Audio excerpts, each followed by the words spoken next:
Dr. Grant Patrick. The Redheads, Unforgettable Grandpa's Fairy Tales. Chapter 6. The Enchanted Glade. After their narrow escape from the Lord of Shadow's trap, the Redheads moved forward with caution. The forest still held a sense of tension, but their unity and courage kept them steady. Grandpa had warned them that the journey would only grow more challenging, but he had also reminded them that allies could appear in the most unexpected places. They moved in silence for a while, each lost in thought, until Seamus paused, squinting at a patch of light filtering through the trees. "Do you see that?" he whispered. The others stopped, following his gaze. Beyond a thick cluster of brambles and twisted vines was an opening where sunlight poured down, casting a warm, almost golden glow on a small, secluded glade. The air around it shimmered as if enchanted, and the Redheads felt an immediate pull, a curiosity they couldn't ignore. "Is this place safe?" asked Aoife, her voice barely audible. "I've heard whispers about a glade like this," replied Tara. "They say it's a place of ancient magic. But no one really knows what lies within." "Only one way to find out," said Liam, his voice steady but his eyes wide with wonder. He stepped forward, brushing aside the brambles, and the others followed, their footsteps soft and careful.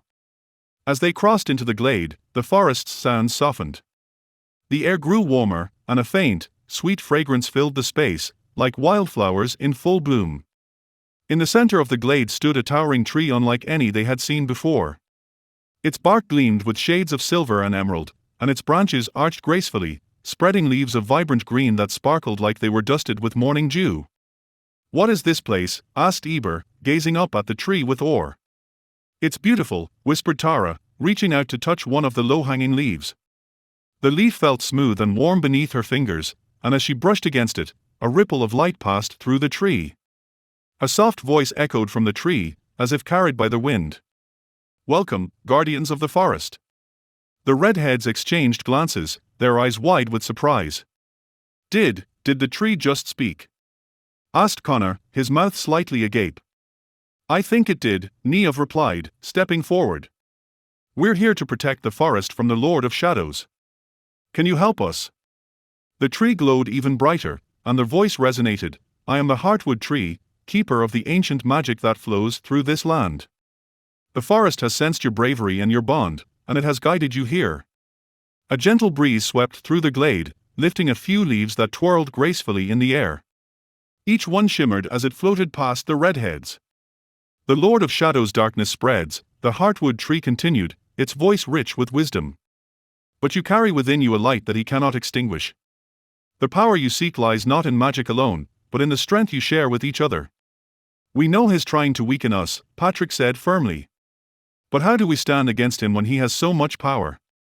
"The forest is a living force, just as he is," the Heartwood Tree replied. "For every dark magic, there is a light that can counter it. Your bond with each other, your love for this forest, these are the truest forms of magic.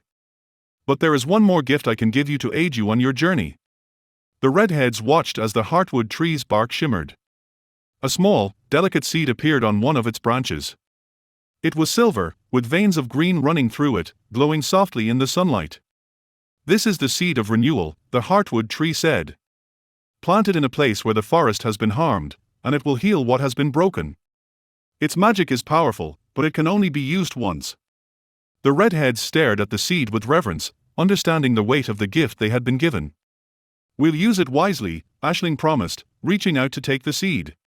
She held it gently in her hands, feeling its warmth and energy. "Remember," the Heartwood Tree continued, "the forest itself is your ally. Trust in its wisdom, and you will find the strength to face even the darkest of shadows." The tree's light dimmed, and the glade began to feel less enchanted, as though the magic had settled back into the earth. But the Redheads felt a renewed sense of purpose, their hearts strengthened by the Heartwood Tree's words and the precious gift it had bestowed upon them. As they left the glade, the forest seemed more alive. The sunlight shone brighter, and the sounds around them were more vibrant. The Redheads walked with a newfound confidence, each one strengthened by the bond they shared and the magic flowing through the land. Yet, the Lord of Shadows was not idle. He had sensed the Redheads' presence in the glade and felt the power they had gained. A sinister smile crept across his face as he watched them from afar, his dark eyes narrowed with cunning. "So, they have the seed of renewal," he murmured, his voice dripping with malice. "A fragile thing, so easy to crush. But I will let them believe they have gained the upper hand. Let them feel strong, until I shatter their hopes once and for all." The Lord of Shadows raised his hand, gathering shadows around him. He whispered dark incantations, sending a pulse of dark energy rippling through the forest. The ground trembled slightly, and the leaves above quivered, as if dreading the darkness that was to come. Meanwhile, the Redheads continued their journey, unaware of the Lord of Shadows' schemes. They carried the seed of renewal carefully, knowing it would be a vital tool in their fight. Their spirits were high, but a sense of urgency drove them forward. As they walked, the forest around them seemed to respond to their determination. Small animals appeared in the underbrush, watching them with wide, curious eyes. Birds circled above, their songs echoing through the trees, as if cheering the Redheads onward. "Do you think the forest truly has a mind of its own?" asked Ronan, glancing around at the vibrant life surrounding them. "I believe it does," replied Clyona. "Grandpa always said that the forest can sense our intentions. It's why it allowed us to find the heartwood tree." "Then let's honor its trust in us," said Finn. "We're not just fighting for ourselves, but for every creature and tree that calls this forest home." The Redheads pressed on, their hearts filled with resolve. They knew the Lord of Shadows would not give up easily, but they had something he lacked, a unity born of love and respect for each other and the world around them. As night began to fall, they found a sheltered clearing and settled down to rest. The stars above twinkled brightly, and a soft wind whispered through the trees, carrying with it the faint scent of wildflowers and earth. Seamus sat by the edge of the clearing, gazing up at the stars. "Do you think the heartwood tree's magic will be enough?" Liam joined him, his expression thoughtful. "Magic alone may not be enough. But the heartwood tree said our bond was powerful, too. I think that's what will make the difference."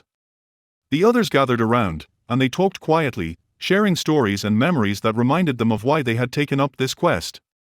The warmth of their friendship filled the air, a gentle magic in its own right, stronger than any spell or incantation. The Redheads slept soundly that night, their dreams filled with visions of the forest in bloom, untouched by darkness. And though they did not know what lay ahead, they were ready to face it, together. When morning came, they gathered their belongings, and as they left the clearing, they carried with them the strength of the heartwood tree and the light of their bond. They would protect the forest, no matter the cost, and they knew that as long as they stood united, the Lord of Shadows could never truly conquer them. As they disappeared into the depths of the forest, the glade fell silent once more, waiting, watching, a hidden sanctuary of magic and light, bound to the courage and love of those who would protect it.